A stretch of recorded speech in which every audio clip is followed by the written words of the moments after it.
Parshas Tazria and the Torah, these Parshas, the Shabbos, clearly the whole focus of the Parshas is this process of tzaras, and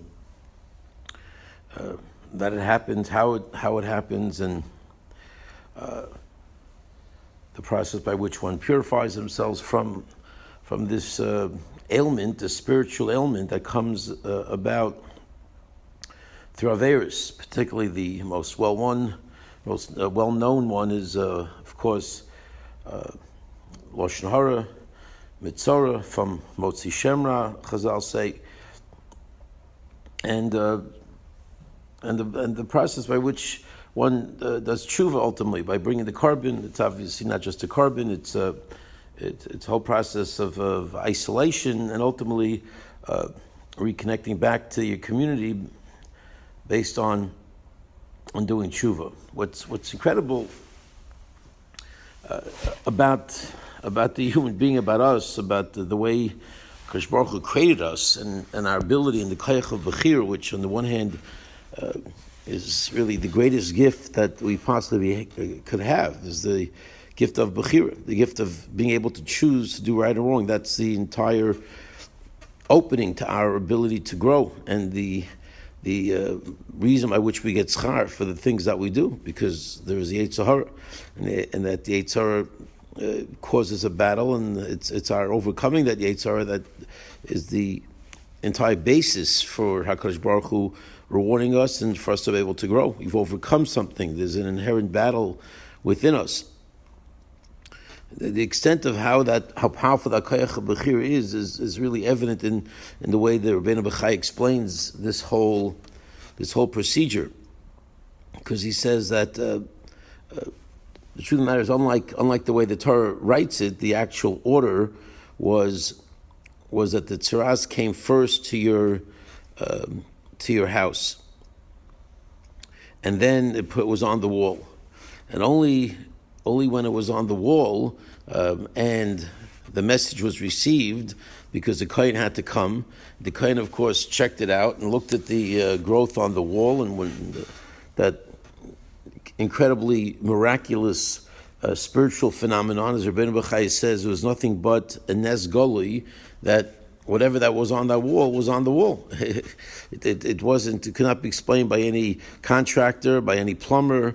It wasn't water seeping inside your walls. This was an absolute direct message from HaKadosh Baruch Hu, Western Union, coming straight our way, that you got problems. You got spiritual problems, and I'm letting you know by putting this miracle in your midst.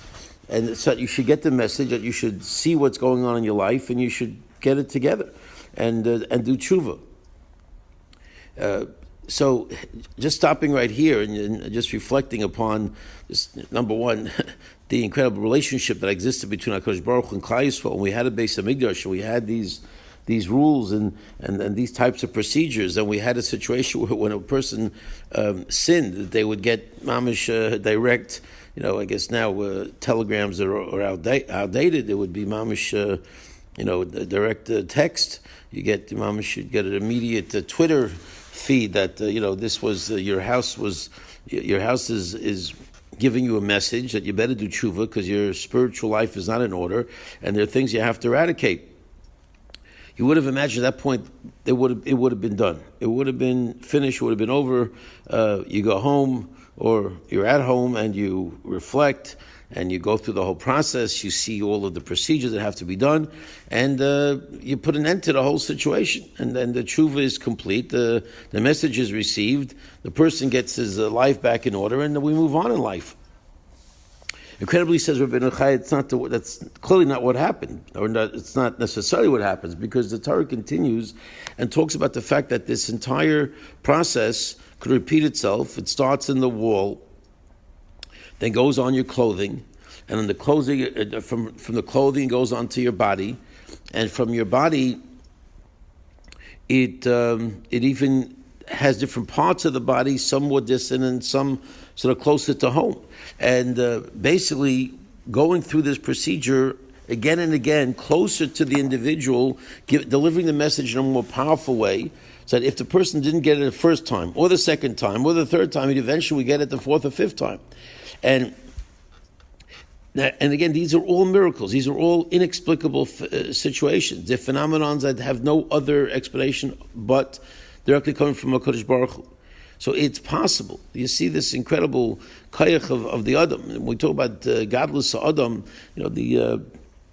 not so much maybe Slobodkin referencing godless Adam, but in the other Musas farm, from the Mir and other places, part of godless Adam is great, expression of the greatness inherent within man, and especially within the Jew, the great spiritual potential that we have. It's not, the godless is not just the ability to strive. The godless is, look how great we are from the point of view that we can literally ignore those messages. We have the ability, we have the Koyach Bechira. HaKadosh Baruch Hu gave us such strength based on our own inner power to look truth in the eye and then make a decision that is not necessarily following that truth. It's not necessarily consistent with that truth. That's who we are, and that's, I guess, the positive side of that is when we do follow the truth, when we do the mitzvahs, when we do tshuva, when we recognize our wrong, it's all to our credit. That's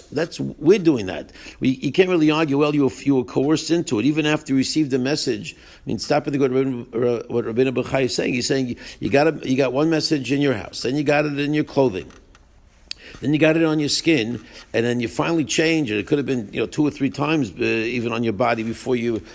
All of that are messages from HaKadosh Baruch Hu to do tshuva, and all of that is saying to us, if we do tshuva after receiving so many claps on the head directly from HaKadosh Baruch Hu, that is tshuva. That is considered coming back to HaKadosh Baruch Hu. HaKadosh Baruch Hu is ready to receive us, because why? You'd say that's tshuva. How can that be tshuva? HaKadosh Baruch Hu bopped you in the head and told you if you don't, your mom is going to go down, and he's given you so many, reminders. At this point, you'd say, the guy is the lowest guy in the world. His tshuva doesn't count, but yes, it does, because that's the ability of the person to look at truth and either embrace it or look at truth and ignore it.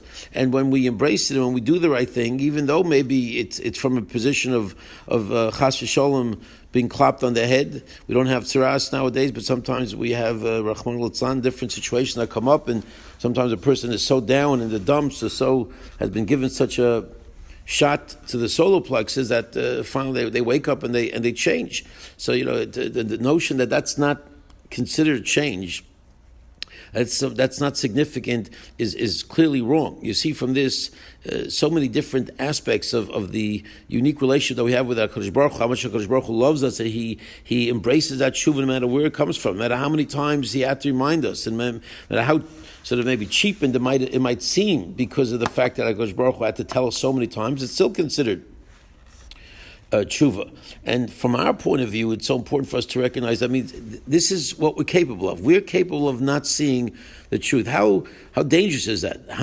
How possible is it that a person could be so entrenched in their ways that they can be clapped over the head by HaKadosh Baruch Hu in such clear terms, and it doesn't automatically mean that they're going to come back? Which means that we have to be so careful. That means the message for us is that it's possible for us to be given these messages, for us to see certain things, for us to learn certain things. We know what we have to do, and yet somehow we don't necessarily change. It's not.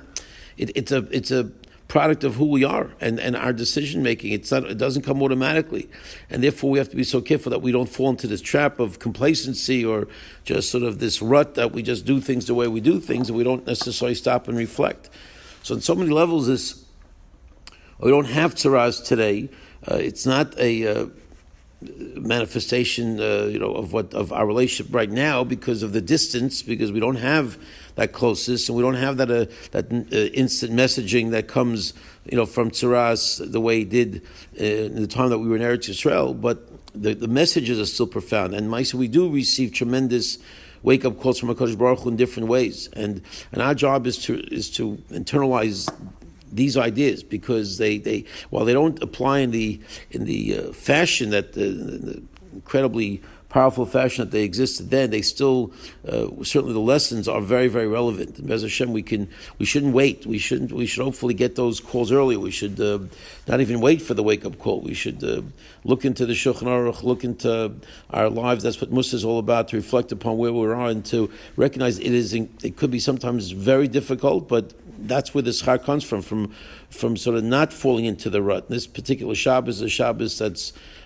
devoted. Chavetz Chaim Heritage Foundation has asked all the Rabbanim throughout the country to focus on Lashon Hara and Shmiras Lashon. That is maybe the ultimate rut of where Jews fall into, that we have to overcome this ailment or this malady of sometimes just not seeing what has to be changed and not being able to do that. But Hashem, we should be successful in proving ourselves and recognizing the wake-up calls that we get, and that's Chus Hashem always go.